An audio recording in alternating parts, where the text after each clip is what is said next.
कधीच नाही चुकणार तुमचे फेवरेट टीव्ही शोज झी5 सोबत, तेही एकदम फ्री। चला सुनांनो,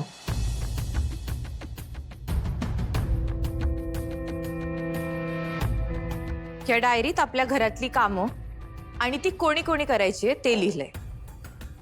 त्यामुळे आजपासनं ही कामं अशीच व्हायला हवी।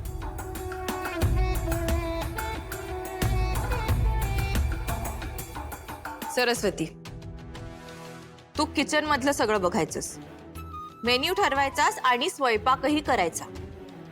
पण लक्ष्मी, तू बाजार हाट करायचा।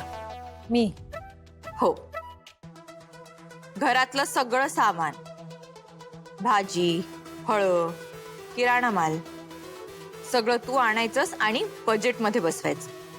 हे तुझं काम। आणि दुर्गा, तू स्टाफ मॅनेजमेंट बघायचं। माझ्या लक्षात आलंय आपल्या 9 माणसांच्या घरात 20 जणांचा स्टाफ आहे। एवढ्या स्टाफची काही गरज नाही आमच्याकडे आम्ही असं 1 मिनिट, माझं बोलून झालं नाही। स्टाफ कमी करायचा म्हणजे त्यांना नोकरीवरनं काढून टाकायचं असं म्हणतच नाहीये। मला चांगलंच माहितीये जहागीरदार कधीच कोणाच्या पोटावर पाय देणार नाही। मला असं वाटतंय आपल्यासाठी 8 जणांचा स्टाफ खूप झाला।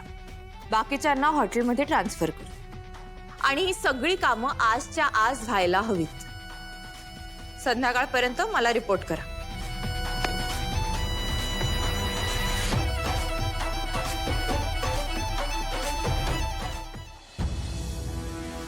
वहिनी, हिने आपल्याला कामं सांगितलेत खरं, पण मला तर किचन मधलं काहीच येत नाही। जसं की काय मला ग्रॉसरी शॉपिंग मला सगळं येतं। वहिनी, एक आयडिया आहे, आपण कामं एक्सचेंज करूया, तिला सांगूयात ना त्याचं सगळं।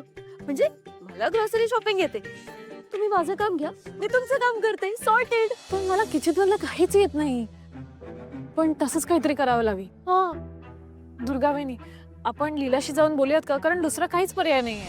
नाही, आपल्याला दिलेलीच काम आपण करायची। पण जे काम दिलंय ते आपल्याला येत नाही वहिनी। हा तिचा प्रॉब्लेम आहे। हा विचार त्यांनी आपल्याला कामं द्यायच्या आधी करायला हवा होता। आपल्याला जमतील तशीच आपण कामं करायची। आणि आपलं काही चुकलं तर? चुकलं तर त्या बघून घेतील। आपलं काम त्यांना रिपोर्टिंग करणं एवढंच आहे।